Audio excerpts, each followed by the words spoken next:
करते हैं माइटोसिस।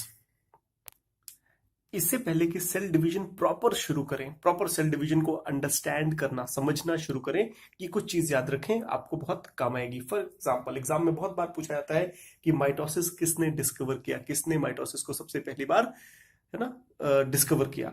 तो आंसर है वॉल्टर फ्लेमिंग। ये जर्मनी के साइंटिस्ट थे, है ना, ये जर्मन थे, जर्मनी के रहने वाले थे वॉल्टर फ्लेमिंग। जो माइटोसिस होता है वो सिर्फ सोमैटिक सेल्स में होता है। सोमैटिक सेल्स, सोमा मतलब बॉडी, सोमा क्या होता है, बॉडी।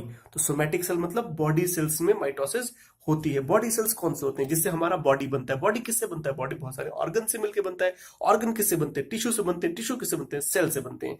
मतलब वो सेल्स जो सेल ऑर्गन्स टिश्यू बनाते हैं आगे चल के, और टिश्यू ऑर्गन बनाते हैं, वो सेल सोमैटिक सेल होते हैं। उन सेल्स में हमेशा आपका कोई भी ऑर्गन है वो माइटोसिस से ही बना है।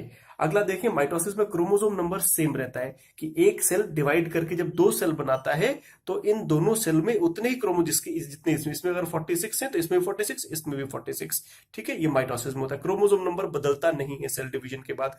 एक और चीज है कि जो डॉटर सेल्स होते हैं, जो डिवीजन के बाद ये बने, ये डॉटर है और ये मदर है। तो जो डॉटर सेल हैं वो मदर के क्लोन होते हैं, मतलब बिल्कुल एक जैसे। फॉर एग्जाम्पल, उदाहरण के तौर पे, अगर मेरे स्किन का एक सेल है यहां से, ये डिवाइड होके इससे दो सेल और बने, जो दो नए सेल बने वो पहले वाले सेल के बिल्कुल डिट्टो कॉपी होंगे, बिल्कुल अलग नहीं होगा। फॉर एग्जाम्पल, मेरी स्किन का अगर सेल, मेरी स्किन डार्क है, स्किन ब्राउन है, ब्राउन स्किन का कलर अगर सेल डिवाइड होके दो बनेगा तो वो भी ब्राउन ही बनेगा। ऐसा नहीं है कि मेरी स्किन में डैमेज हुआ, चोट लगी, और जब नई स्किन बनी तो उसका कलर है ना अंग्रेज का कलर हो गया, मतलब ब्रिटिशर्स का है ना लाइट कलर हो गया। ऐसा नहीं होगा। तो जो डॉटर सेल्स बनते हैं वो मदर सेल के बिल्कुल क्लोन होते हैं माइटोसिस में। देखिए, आज की डेट में बहुत सारे माइक्रोस्कोप, माइक्रोस्कोप मतलब जिसमें आप बहुत ही छोटी चीजों को भी देख सकते हैं, बहुत सारे माइक्रोस्कोप, बहुत ही एडवांस्ड माइक्रोस्कोप अवेलेबल है, जिसमें आप सेल डिवीजन, ये सेल है, ये मदर सेल, ये सेल डिवाइड होके ये दो बन गया, तो इस सेल की ये डिवीजन की प्रोसेस को आप माइक्रोस्कोप में बड़े आराम से लाइव देख सकते हैं। आपकी आंखों के सामने सेल डिवाइड होता हुआ दिखता है। जब ये सेल मदर सेल है, इसमें ये न्यूक्लियस है, इसमें क्रोमोसोम है। मैं इंसान का सेल ले रहा हूं, इसमें 46 क्रोमोसोम लिखे मैंने इसमें। ये साइटोप्लाज्म है, ये न्यूक्लियस है। न्यूक्लियस को कैरियन भी बोलते हैं। मैंने बहुत डिटेल में कैरियन समझाया है प्रोकैरियोटिक और यूकैरियोटिक सेल समझाते समय। तो ये कैरियन है, ये मदर सेल है। अब होता क्या है कि मदर सेल जब डिवाइड होने लगता है, हम माइक्रोस्कोप में देखते हैं तो सबसे पहले इसके न्यूक्लियस का मटेरियल होता है वो ऐसे सेपरेट होने लग जाता है ना। सबसे पहले न्यूक्लियस ऐसे ऐसे डिवाइड हो जाता है। इस चीज को बोलते हैं कैरियोकाइनेसिस। कैरियो मतलब अभी बताया था न्यूक्लियस, काइनेसिस मतलब डिवीजन, है ना। सेल डिवाइड, न्यूक्लियस डिवाइड हो जाता है, कैरियोकाइनेसिस, है ना। तो और उसके बाद न्यूक्लियस डिवाइड होने के बाद साइटोप्लाज्म जो है बीच में, ऐसे ये साइटोप्लाज्म डिवाइड हो जाता है और सेल अलग अलग, एक सेल से दो बन जाते हैं, डॉटर सेल्स। ठीक है, तो इस साइटोप्लाज्म के डिवाइड होने को बोलते हैं साइटोकाइनेसिस, जिसमें साइटो मतलब सेल, काइनेसिस मतलब डिवीजन, मतलब सेल पूरा का पूरा अलग अलग दो बन गए, सेल डिवाइड, ये सेल डिवाइड हो गया दो में। ठीक है, तो सबसे ये हो गया माइटोसिस हो गया, पहला कैरियोकाइनेसिस होता है, फिर साइटोकाइनेसिस होता है। आइए इसको डिटेल में समझते हैं।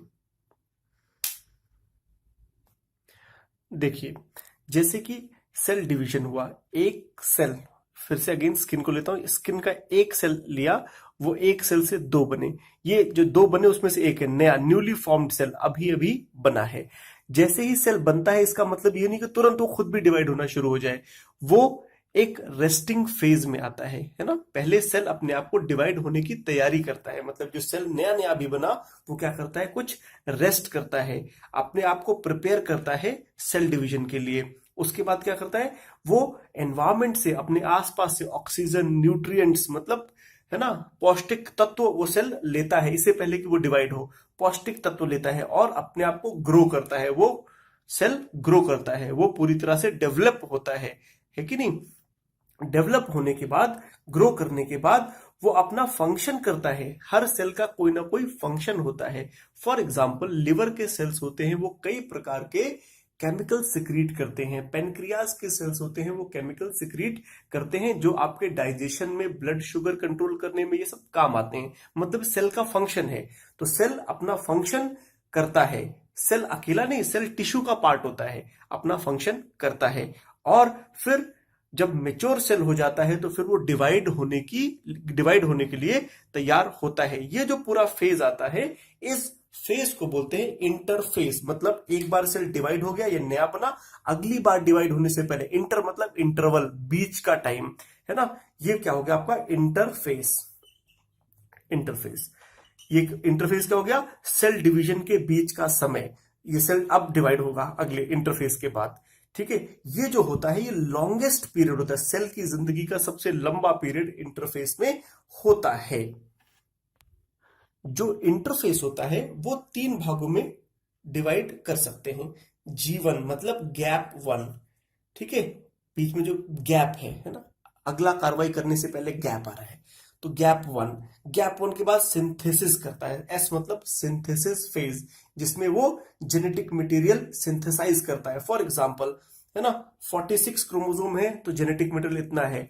जब अगले डिवाइड होने से पहले उसको, क्योंकि उसको पता है कि 46 दो भागों में बटेगा, 46 दो हिस्से होने हैं, 92 क्रोमोसोम्स बनने हैं, तो उसके लिए जेनेटिक मटेरियल डबल होगा। सिंथेसिस फेज में क्या होता है, जेनेटिक मटेरियल सिंथेसाइज होता है, जेनेटिक मटेरियल डबल होता है, सिंथेसिस फेज। उसके बाद फिर से एक बार सेल आराम करता है, फिर अगला गैप आता है, गैप 2, है ना, गैप 2 आता है, उसके बाद सेल बिल्कुल तैयार है अब डिवाइड होने के लिए। एक और चीज बताना चाहूंगा, कुछ सेल होते हैं जो डिवाइड करते ही नहीं है। फॉर एग्जांपल, एक टाइम के बाद नर्व सेल, न्यूरॉन्स को ले लेते हैं। नर्व सेल होता है वो डिवाइड नहीं करता एक टाइम के बाद। जब डिवाइड नहीं करता मतलब वो सिंथेसिस, मतलब उसके अंदर जो 46 क्रोमोसोम है, डीएनए है, मटेरियल है, जेनेटिक मटेरियल, वो सिंथेसाइज मतलब और ज्यादा कंस्ट्रक्शन उसका नहीं होता है। नहीं होता मतलब उससे पहले G1 फेज है, इसी पे रुक जाता है, ये आता ही नहीं। जेनेटिक मटेरियल सिंथेसाइज हो जाएगा तो वो सेल एबनॉर्मल हो जाएगा, तो एबनॉर्मल सेल नहीं बनता, उसी गैप 1 में परमानेंट रह जाता है, जिसको बोलते हैं G0 फेज। G0 फेज किसमें होती है, वो सेल्स जो कभी डिवाइड नहीं रहते हैं वो परमानेंटली G0 में चले जाते हैं, इंटरफेस में ही पड़े रहते हैं, कभी भी वो डिवाइड होने के लिए सिंथेसिस या G2 या अगला जो माइटोसिस है उस प्रोसेस में जाते ही नहीं है। G0 याद रखें, परमानेंट सेल्स जो डिवाइड नहीं होते हैं वो G0 में चले जाते हैं, जो G1 का एक्सटेंडेड स्टेज होता है। अभी आपने इंटरफेस देखा। इंटरफेस, जब सेल में जेनेटिक मटेरियल डबल हो गया है, सेल डिवीजन के लिए तैयार। जो सेल डिवीजन है, मैंने बताया आपको पहले, कैरियोकाइनेसिस, मतलब उसका न्यूक्लियस सेपरेट होगा और उसके बाद होगा साइटोकाइनेसिस। जब कैरियोकाइनेसिस जो है वो 4 स्टेप्स में होता है। सेल का डिवीजन, जो न्यूक्लियस का डिवीजन है वो 4 स्टेप में होता है। सबसे पहले होता है, इसको याद रखने के लिए पीएमटी, हम बायोलॉजी के स्टूडेंट्स, हम सब पहले जो आजकल नीट का पेपर होता है, पहले पीएमटी का पेपर हुआ था, प्री मेडिकल टेस्ट, है ना, तो आप पीएमएटी कर दीजिए, pre medical a test. Pre medical is a test, PMAT 2-4 बार रिवाइज करेंगे अपने आप याद आएगा। पीएमएटी, पी मतलब प्रोफेज, ठीक है, प्रोफेज, और ये हो गया मेटाफेज। मेटाफेज, ये हो गया एनाफेज, एनाफेज, और ये टीलोफेज, टीलोफेज। एक एक करके इन फेजेस को हम डिटेल में डिस्कस करते हैं। चलिए शुरू करते हैं प्रोफेज से। प्रोफेज क्या है, जो सेल होता है, सेल, ये सेल है, न्यूक्लियस है, न्यूक्लियस के अंदर जो डीएनए होता है, जो क्रोमोसोम्स होते हैं, बिल्कुल वो ऐसे धागे की तरह, थ्रेड की तरह ये ऐसे पड़ा रहता है, पूरे ऐसे ऐसे थ्रेड की तरह पड़े रहते, थ्रेड की तरह ये जो डीएनए है ना। हमने पढ़ा कि इंटरफेज में जो एस, G1 एस, G2 जो GS फेज था, उसमें डीएनए डबल हो चुका है, डीएनए सिंथेसाइज होके डबल क्वांटिटी में हो चुका है। जो डीएनए डबल हो चुका है वो अब इस प्रोफेज में, प्रो मतलब पहले, है ना, न्यूक्लियस पूरा डिवाइड होने से पहले की स्टेज है प्रोफेज। उसमें ये जो जेनेटिक मटेरियल ऐसे पड़ा हुआ है वो पहले अपने आप को सेट करता है, उसके बाद न्यूक्लियस डिसॉल्व होना शुरू होता है, तो इसमें अर्ली प्रोफेज होता है। पहले अर्ली प्रोफेज में क्या होता है, जो जेनेटिक मटेरियल ऐसे बिखरा हुआ धागे की तरह, थ्रेड की तरह पड़ा है, वो अपने आप को कॉइलिंग करता है और क्रोमोसोम का शेप लेता है। आइए देखें कैसे। देखिए, ये जो क्रोमोसोम है ऐसे ऐसे बहुत, ये क्रोमोसोम ऐसे पड़ा हुआ है, ये क्या करता है, अपने आप को ये कॉइल करना शुरू करता है, ऐसे ऐसे ऐसे कॉइलिंग कॉइलिंग कॉइलिंग, ठीक है। फिर ऐसे कॉइल करता हुआ ये कॉइलिंग कर लिया, बहुत एक के ऊपर एक के ऊपर एक, ठीक है। इसी क्योंकि डीएनए का मटेरियल डबल है, आपने देखा कि जो सिंथेसाइज हुआ था डीएनए का अमाउंट, जो जेनेटिक मटेरियल का अमाउंट है वो डबल है। तो ये एक बार ऐसे कॉइल करके सेम चीज एक और कॉइल बनाती है, ऐसे एक ही चीज के दो सेट, क्योंकि डबल जो डीएनए हुआ है वो दो सेट बनाता है, कुछ इस प्रकार, ठीक है। और ये जो ब्लू और रेड में बनाए दोनों बिल्कुल आइडेंटिकल होते हैं, बिल्कुल सेम टू सेम। ये एक बन गया, ये बन गया, इन दोनों को, इसको बोलते हैं सिस्टर क्रोमेटिड्स, है ना। ये एक सिस्टर क्रोमेटिड है, ये उसकी सिस्टर है, सिस्टर क्रोमेटिड, क्रोमेटिड, ठीक है। जो सिस्टर क्रोमेटिड्स बन गए, ये कौन से स्टेज में बने? अर्ली प्रोफेज में, है ना। अर्ली प्रोफेज में जो जेनेटिक मटेरियल ऐसे पड़ा हुआ था वो क्या हुआ? कंडेंस हुआ, है ना। कॉइलिंग, कॉइलिंग हुआ, कंडेंस मतलब बिल्कुल एकदम कंडेंस हो जाना, ठीक है। जो कॉइलिंग हुआ, कॉइलिंग से कंडेंस हुआ, कंडेंस सिस्टर क्रोमेटिड बने। जहां पर ये सिस्टर क्रोमेटिड जुड़े हुए होते हैं, इसको बोलते हैं, इस जगह को बोलते हैं सेंट्रोमियर, सेंट्रोमियर। सेंट्रोमियर जो होता है उसमें एक प्रोटीन होती है, प्रोटीन का कॉम्प्लेक्स होता है यहां पर ना सेंट्रोमियर में, इसको बोलते हैं काइनेटोकोर। काइनेटो, काइनेटो मतलब मूव कराना, सेपरेट करना, डिवाइड करना, है ना। काइनेटोकोर, कोर मतलब प्लेस, ठीक है। तो या कोर मतलब काम होता है, जॉब। तो इस काइनेटोकोर का मतलब होता है, इसका काम होता है सेल को डिवाइड करना, काम, कोर मतलब काम, काइनेटो मतलब डिवाइड करना। अभी थोड़ी देर बाद इसका रोल आएगा। तो ये हुआ आपका अर्ली प्रोफेज, है ना। ये क्रोमोसोम इस तरह दो सिस्टर क्रोमेटिड में जो बिखरा हुआ मटेरियल था, ये इस प्रकार अपने आप को इसने बना लिया। देखिए कि जब आफ्टर अर्ली प्रोफेज में क्या हुआ, जेनेटिक मटेरियल कंडेंस था, उसने अपने आप को ऐसे अलाइन कर लिया।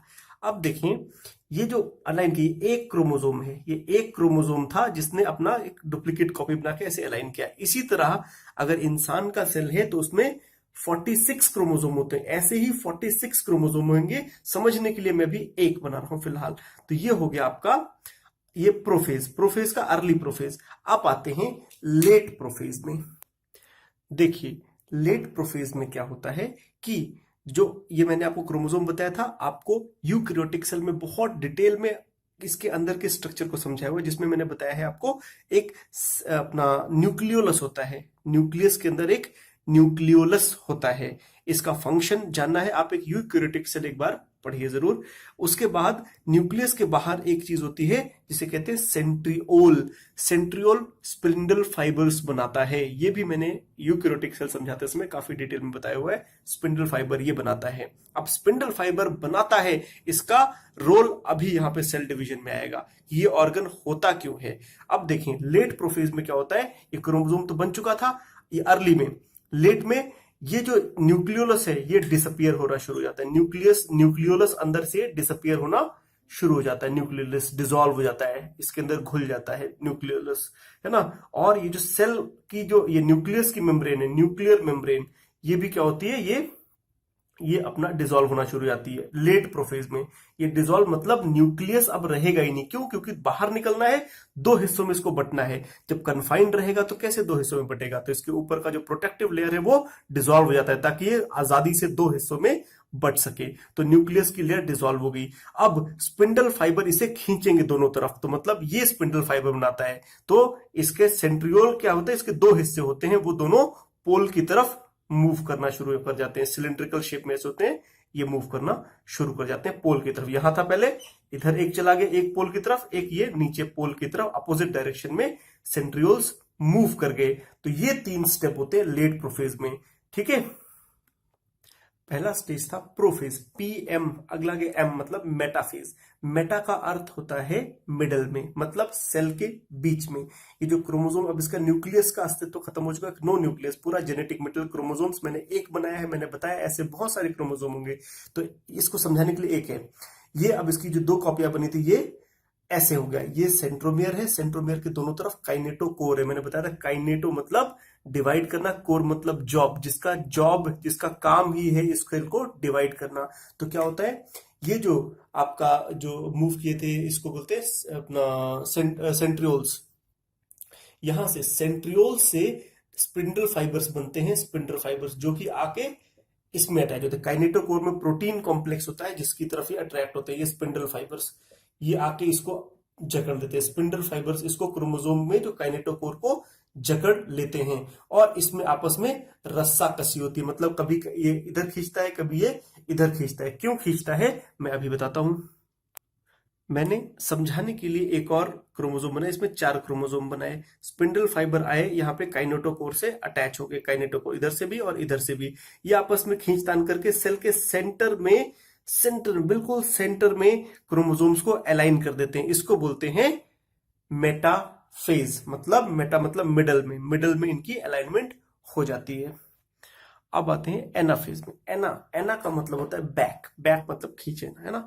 तो जो एनाफेज में, ठीक है, क्या होता है कि जो ये ये सेंट्रियोल है, स्पिंडल फाइबर कॉन्ट्रैक्ट होते हैं। कॉन्ट्रैक्ट मतलब सिकुड़ते मतलब ये इसने जाल फेंका था, इसमें अटैच कर दिया, आपने धागे को इधर फेंका, इसमें अटैच कर दिया, अब ये धागे को पीछे की तरफ खींचते हैं, ये पीछे की तरफ, ये इधर की तरफ, और ये काइनेटोकोर से बहुत बुरी तरह से अटैच होते हैं। जब ये पीछे खींचते हैं तो ये रेड जो मैंने कलर से बनाया है सिस्टर क्रोमेटिड, ये इधर चले जाता है, और ये ब्लू कलर से जो सिस्टर क्रोमेटिड बनाया है ये इधर चला जाता है। एक और डायग्राम में देखिए ये सेंट्रियोल यहां से इसे पुश कर रहा है, ये पीछे की तरफ स्पिंडल खींच रहा है, बैक, एना मतलब बैक, ये इसको बैक पीछे की तरफ खींच रहा है। ये था मिडल मतलब मेटा में बीच में थे, ये अपनी तरफ खींच के ये क्रोमोसोम्स को इस कॉर्नर पे ले गया, वो उस कॉर्नर पे ले गया। इस फेज को जब स्पिंडल्स कॉन्ट्रैक्ट करते हैं और ये सेंट्रियोल्स की तरफ खींच लेते हैं, इसको बोलते हैं एनाफेज। देखिए टीलोफेज, आखिरी, टीलो मतलब क्या होता है, एंड मतलब आखिरी फेज, सेल न्यूक्लियस डिवाइड होने का ये कैरियोकाइनेसिस, न्यूक्लियस डिवीजन का ये एंड है ना। तो हुआ क्या, क्रोमेटिड, ये सिस्टर क्रोमेटिड एक उधर चलेगी एक इधर चलेगी, तो ये जो डॉटर क्रोमेटिड है, डॉटर क्रोमोसोम बोल सकते हैं, ये एक इधर गया। अब क्या होता है, पहला स्टेप कि ये, मैं दोबारा बना रहा हूं सेल को, अब क्या होता है, ये हो गया एनाफेज के एंड में। अब टीलोफेज में क्या होता है, ये जो क्रोमोसोम है, ये मैंने बताया कॉइलिंग कंडेंसेशन जो हुआ था इनिशियली प्रोफेज में, अर्ली प्रोफेज में, अब ये डिवाइड हो चुका है, अब ये फिर से अनवाइंड होना शुरू हो जाएगा, ऐसे, है ना। जो एकदम कॉइलिंग हो रखा है, कॉइलिंग फिर से खुल जाएगा, ये पूरा का पूरा ऐसे ऐसे बिखर जाएगा। ये वाला भी, सॉरी कलर कॉम्बिनेशन थोड़ा गलत हो गया, मैं दोबारा इसको ग्रीन से ही बनाता हूं। देखें कि ये जो कंडेंस था ये अनकॉइल्ड हो गया, ये अनवाइंड हो गया, है ना। डीएनए क्या हो गया, अनवाइंड हो गया, टीलोफेज में अनवाइंड हुआ। और ये जो यहां पर ये क्या था, ये अपना आपका सेंट्रियोल यहीं पे रहेगा, सेंट्रियोल, और इसके आसपास न्यूक्लियर मेम्ब्रेन बनना शुरू हो जाएगा। ये न्यूक्लियर मेम्ब्रेन मतलब ये न्यूक्लियस की मेम्ब्रेन, न्यूक्लियस बनना शुरू हो जाएगा, क्योंकि अब सेल को अलग होना है तो सेल का न्यूक्लियस तो बनना पड़ेगा, तो न्यूक्लियस बनना शुरू हो गया, न्यूक्लियस मेम्ब्रेन आ जाती है। साथ में एक और चीज जो डिसअपियर हुआ था आपका लेट प्रोफेज में, वो था न्यूक्लियोलस भी इसमें बनने लग जाता है। तो इसमें 3 काम होते हैं, सॉरी इसमें 4 काम होते हैं। 4, पहला हुआ कि जो डॉटर क्रोमोसोम थे वो पहुंच गए पोल पे, क्रोमोसोम का क्रोमेटिन अनवाइंड, वो अनवाइंड जो कॉइलिंग थी वो अनवाइंड हो गई। तीसरा, न्यूक्लियर मेम्ब्रेन दोबारा से वापस आने लग जाती है, और लास्टली न्यूक्लियोलस इसमें बन जाता है। यहां पर आपका कैरियोकाइनेसिस मतलब न्यूक्लियस डिवाइड हो चुका है। अब आते हैं एंड वाला स्टेप जिसको बोलते हैं साइटोकाइनेसिस, मतलब साइटोप्लाज्म का डिवाइड होना। देखिए सेल डिवीजन का आखिरी स्टेप, कैरियॉन्स मतलब न्यूक्लियस अलग हो चुके हैं, सेल के दोनों तरफ से साइटोप्लाज्म में प्रेशर पड़ता है, इनके अलग होते ही प्रेशर पड़ता है, और ये ऐसे अंदर की तरफ दब जाते हैं, ये ऐसे और ये ऐसे, बिल्कुल अंदर आते ही एक दूसरे को टच करते हैं और यहां से कट जाते हैं, 2 सेल में बट जाते हैं। इसको बोलते हैं साइटोकाइनेसिस। इसको बोलते हैं क्लीवेज फरो, ये अपीयर होना शुरू हो जाती है जब न्यूक्लियस अलग हो जाते हैं, तो क्लीवेज, है ना, क्लीवेज फरो मतलब एक गड्ढा सा बन जाता है, और वो इसको सेल को आपस में डिवाइड करता है। 2 ये बन गए डॉटर सेल, बिल्कुल अपने पेरेंट के आइडेंटिकल, क्रोमोसोम नंबर इनिशियली जब शुरू हुआ था उसके बराबर। अब ये सेल्स फिर से अपनी साइकिल शुरू करेंगे, पहले रेस्ट करेंगे, इंटरफेज में जाएंगे, इंटरफेज के बाद फिर डिवाइड होना शुरू करेंगे, है ना। तो सारे फेजेस माइटोसिस के फिर से रिपीट होंगे।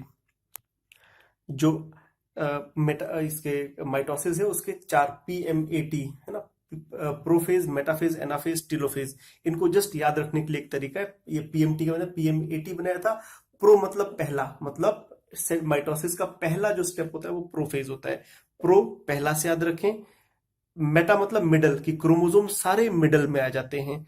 एना मतलब अपार्ट, क्रोमोसोम अपार्ट मतलब सेपरेट होते हैं, दोनों पोल की तरफ खींचते हैं। टीलो मतलब टू, मतलब न्यूक्लियस दो भाग में पड़ जाता है। टीलो मतलब टू, टीलो को टू से याद रखें। एना मतलब अपार्ट, मेटा मतलब मिडल, प्रो मतलब फर्स्ट, पहला फेज। उम्मीद करता हूं आपको माइटोसिस समझ में आया होगा, ये सेल डिवीजन। अगले लेक्चर में मैं आपको बहुत ही डिटेल में मियोसिस समझाऊंगा, जो सेक्स सेल्स या अपना रिप्रोडक्टिव सेल्स की बनावट कैसे वो बनते हैं, मियोसिस कैसे होता है। ठीक है, अच्छा लगा हो तो लेक्चर को लाइक कीजिए और सब्सक्राइब कीजिए चैनल को, सो दैट आप सारे लेक्चर समझ पाएं। और कमेंट बॉक्स में आप कमेंट भी दे सकते हैं। Thank you.